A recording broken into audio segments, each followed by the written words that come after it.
अस्सलाम वालेकुम dear viewers, मेरे चैनल पर खुशामदीद। Security exchange and commission of Pakistan की जानिब से ग्रेजुएट ट्रेनिंग प्रोग्राम अनाउंस कर दिया गया था और उसकी जो टेस्ट है वो अनाउंस कर दी गई है। 14 ऑफ द जनवरी आपसे उसकी टेस्ट ली जाएगी। आज की इस वीडियो में हम डिस्कस करेंगे कि security exchange and commission of Pakistan का सिलेबस क्या है और किस तरह के क्वेश्चंस आपको आ सकते हैं। तो ये वीडियो स्पेशली बिजनेस स्ट्रीम वालों के लिए बनाई गई है और इस वीडियो को वो भी कैंडिडेट देख सकते हैं जो लॉ वाले हैं, जो आईटी वाले हैं, क्योंकि 30% सिर्फ डिफरेंट टेस्ट आएगी, बाकी जो 70% टेस्ट होगी वो सिमिलर टू ऑल होगी, सारों के लिए सेम होगी। क्योंकि इसका जो सिलेबस डिवाइड किया गया है वो 5 पार्ट्स में किया गया है। सबसे पहले फर्स्ट है एनालिटिकल रीजनिंग। एनालिटिकल रीजनिंग आपको जो है हर किसी टेस्ट के लिए काम आती है जो आप बड़ी बड़ी टेस्ट देते हैं, जैसे गेट हो गया, गेट सब्जेक्टिव हो गई और जीआरई हो गई। तो एनालिटिकल रीजनिंग हर उस फील्ड में आती है। उसके अलावा इनका जो दूसरा पोर्शन है वो है leadership and competencies and behavioural strength. उसके बाद जनरल नॉलेज, वर्बल रीजनिंग और subject related.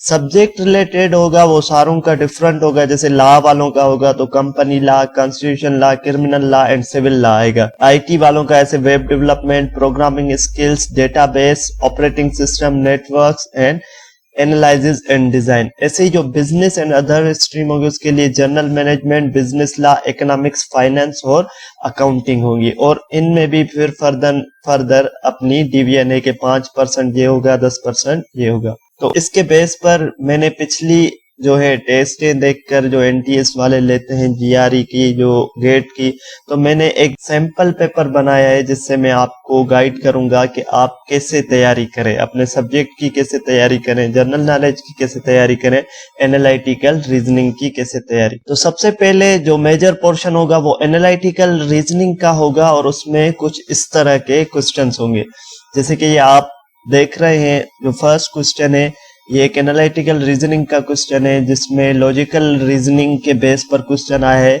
A train leaves city A at 8 AM and travels to city B at a constant speed. Another train leaves city B at a 9 AM and travels to city A at a different constant speed. अब ये जो logical reasoning के question होते हैं इनके एक एक word को जो है आपको क्लियरली अंडरस्टैंड करना होता है, अदरवाइज हो सकता है कि आप जो है गलत ऑप्शन पर सिलेक्ट करें। तो यहाँ पर देखें, ए ट्रेन है वो सिटी ए से निकलती है 8 बजे और सिटी बी की तरफ जाती है कांस्टेंट स्पीड पे। अभी हमें स्पीड नहीं पता, बस उन्होंने कह दिया है कि वो एक कांस्टेंट स्पीड लेकर चल रही है। ऐसे ही दूसरी ट्रेन है जो 9 बजे निकलती है और वो एक डिफरेंट कांस्टेंट स्पीड पे, मतलब कि ए वाली सेम नहीं, डिफरेंट कांस्टेंट स्पीड पे चलती है। They meet half way at 10 AM। अब ये दोनों बीच रास्ते में मिले, वो टाइम था 10 बजे का। विच train travellers at a faster speed. अब आपको लॉजिकली बताना है कि कौन सी ट्रेन जो है फास्टर स्पीड पर ट्रेवल कर रही है। तो इस हिसाब से हम देखें, ए जो ट्रेन है वो निकली है 8 बजे, बी ट्रेन है वो निकली है 9 बजे और दोनों बीच रास्ते में मिले हैं 10 बजे। तो इसका मकसद क्या है, जो बी ट्रेन है वो 1 घंटे का सफर तय किया है और उसने आधा रास्ता क्लियर कर लिया है, और जो ट्रेन ए है उसने 2 घंटे का सफर तय किया है आधे रास्ते पे पहुंचने के लिए। तो इसका मकसद क्या हुआ कि जो बी है वो तेज चल रही है और उसकी जो स्पीड है वो फास्टर है देन ए। तो इसका करेक्ट ऑप्शन आपको नीचे मिले होंगे कि A is faster, B is faster, both are the same. तो ऐसे आपको ऑप्शन होंगे और उस लॉजिकल बेस पे आपको अंडरस्टैंड करके आपको आंसर देना है। ऐसे ही दूसरा लॉजिकल रीजनिंग का क्वेश्चन है जिसमें डिडक्टिव रीजनिंग का क्वेश्चन, ये एक फॉर्म ऑफ रीजनिंग है। तो if all cats are mammal and all mammals are animal then. अब ये आपको एक स्टेटमेंट दी गई है, इसके बेस पे आपको आंसर सिलेक्ट करना है। तो इसके बेस पर जो हमारा करेक्ट आंसर है वो है ऑल कैट्स आर एनिमल्स, क्योंकि हमें पता है कि जितनी भी कैट्स होंगी इस दुनिया में वो एनिमल ही होंगी, वो इंसान तो नहीं हो सकती। अब ऐसे ही एनालिटिकल रीजनिंग के 30% क्वेश्चन होंगे। इट मींस अगर 100 क्वेश्चन एमसीक्यूज के होंगे तो उसमें 30 क्वेश्चन आपको एनालिटिकल रीजनिंग के होंगे। उसके बाद leadership and competence in behavioural stand 20% होगी। अब ये ऐसे आपको क्वेश्चन मिला, which of the following not a characteristic of good leadership. ये लीडरशिप के बेस पर क्वेश्चन है, आपसे पूछा गया है कि नीचे जो कैरेक्टरिस्टिक्स दिए गए हैं उनमें से कौन सा गुड लीडरशिप का कैरेक्टर नहीं है। तो ऑप्शन ए है delegating task effectively, option B है micro managing every detail, option C है inspiring and motivating others, option D है प्रोवाइडिंग क्लियर कम्युनिकेशन। तो इसमें जो मेरे हिसाब से आंसर लग रहा है वो है option B, micro managing every details जो है ये करेक्ट होगा। अब नेक्स्ट क्वेश्चन है, you are working on a team project with a different team member who keeps missing deadlines, how would you most effectively address this situation। ये conflict resolution का question है। Option A है public criticise the team member in front of others, ignore the issue and hope it resolve itself, have a private conversation to understand the underlying cause and find a solution together, report the team member to the manager immediately। तो इसके base पे publicly criticise ये तो option नहीं होगा। अगर आप किसी को पब्लिकली क्रिटिसाइज करेंगे तो वो और भी ज्यादा बिगड़ जाएगा। Ignore the issue, hope it resolve itself, ये भी हम नहीं कर सकते कि एक इश्यू एज ए लीडर हमें नजर आ रहा है एज ए टीम मेंबर और हम उसको इग्नोर कर दें। तो इसका जो ऑप्शन सी है वो मुझे करेक्ट लग रहा है, have a private conversation to understand and underlining the cause and find a solution together. उसके बाद हमारे पास जो क्वेश्चन आएंगे वो जनरल नॉलेज के होंगे और आपकी ये 10% होगी।